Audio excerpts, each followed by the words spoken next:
All right. So, next lesson here, prime factorization. Before we get into it, let's do the kickoff, which typically my kickoff is going to tie back to that last lesson.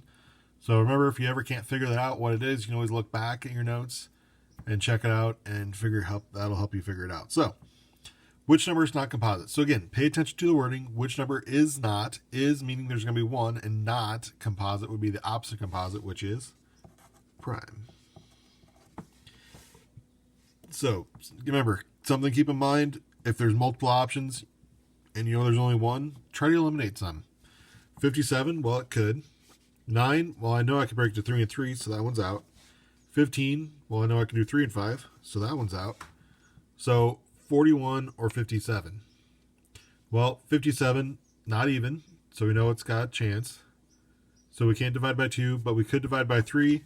And if we do that, we're going to get 3 and 19, which means it is composite. So the not composite one, the prime one, is 41.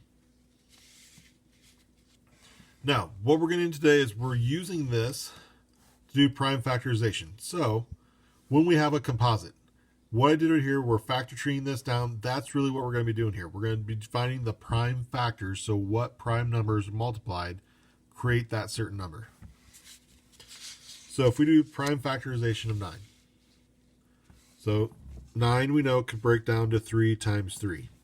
Now the 3's are both prime, so that's going to be as far as we can take it. Now, when we write this, we're going to write them in order from least to greatest. Now, if they're both the same, we can do 3 and put a little squared on top, meaning, hey, it's 3 times itself twice, really.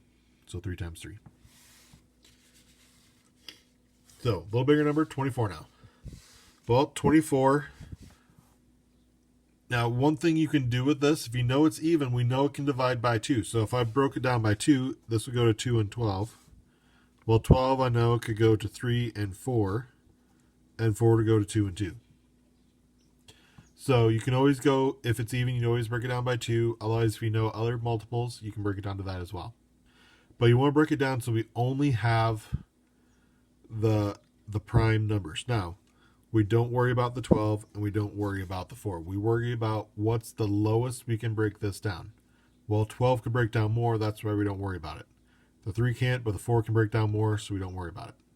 So here we have 1, 2, 3 2s, so we'd write 2 to the third, and we'll use a little dot. Don't use the x, because we're going to be getting to where we're working with variables.